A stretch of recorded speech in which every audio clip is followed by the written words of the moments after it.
In other global news, U.S. President Joe Biden and the Israeli President Isaac Herzog held talks focused on Iran. The leaders discussed Tehran's nuclear program and the accusations around its drone supply to Russia. The Israeli president said that he will be attending the COP27 in Egypt next month, along with the U.S. president. Biden is also expected to attend the G20 summit in November. Now, since taking office, the U.S. president has sought to negotiate Tehran's return to the Iran nuclear deal.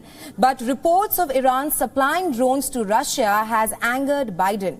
He says that he wants to keep diplomacy aside for now. The Israeli counterpart brought many issues around Iran to the meeting. Protest due to Mahsa Amini's death was an expected mention. He also discussed the government's crackdown on these demonstrators. Amid this, Biden also said that Israel and Lebanon will sign a maritime deal to establish a permanent boundary. The U.S. had a very crucial role in negotiating this deal. The Lebanese president and the Israel cabinet have approved the deal. The formal signing will happen later today.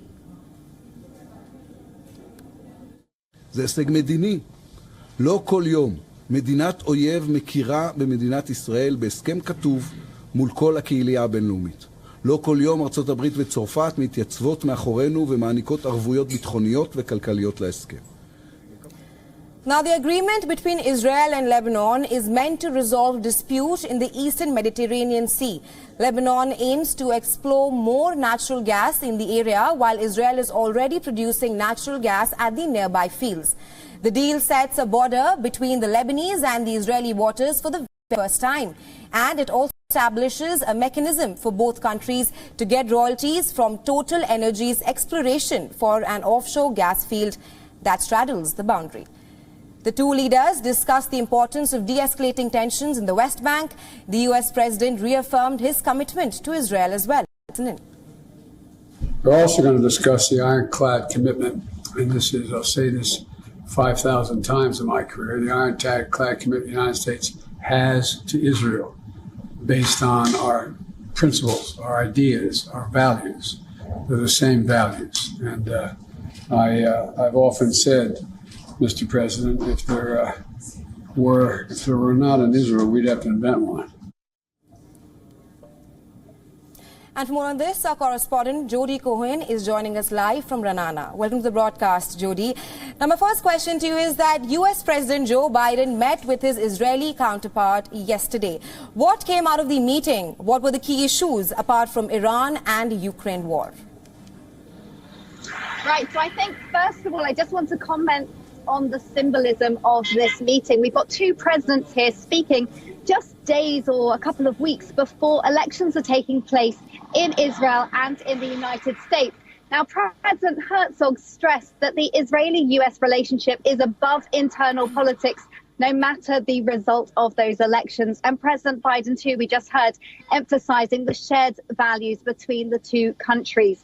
I think it's also interesting that this meeting almost mirrored the meeting of President Abbas visiting with Russian President Putin that took place just last week. Now, we know that President Herzog and Biden discussed primarily Iran and the war in Ukraine, and these two issues seem to be becoming more interlinked than ever. President Herzog said that he presented Israeli evidence of Iranian drones being used there. And in an interview with the US media, he said that Iran is not only killing its own citizens and working towards nuclear weapons, it's now also killing innocent civilians in the Ukraine. And he says that this gives a picture, he believes, of what Iran is all about, and said that that was the main point of his meeting with President Biden. And they, of course, also talked about today's historic agreement between Lebanon and Israel. Right, Jody. Now, the gas deal is expected to be signed today between Lebanon and Israel. What can we expect? Will it be along the lines of another Abraham Accord signing?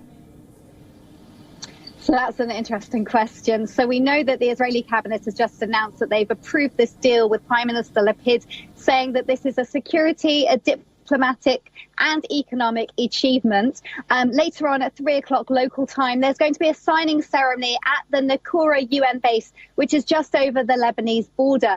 Now, this is going to be attended by representatives from the UN, from the US, France, and of course, Lebanon and Israel. But interestingly, there won't be heads of state there. There won't be foreign ministers. And it's unclear as yet if they'll even be meeting the Lebanese and Israeli representatives, if they'll even be in the same room. They'll be giving separate statements, so it's not quite along the same lines as the Abraham Accords signing that we saw at the White House 2 years ago. The deal will establish permanent maritime border, and it marks the first recognition by Lebanon of Israel in some way, though, of course, it's not a full recognition or a peace deal. At least for now, it's going to be avoiding war between Lebanon and Israel. Remember that Lebanon and Hezbollah had been threatening Israel over the Karish gas drill.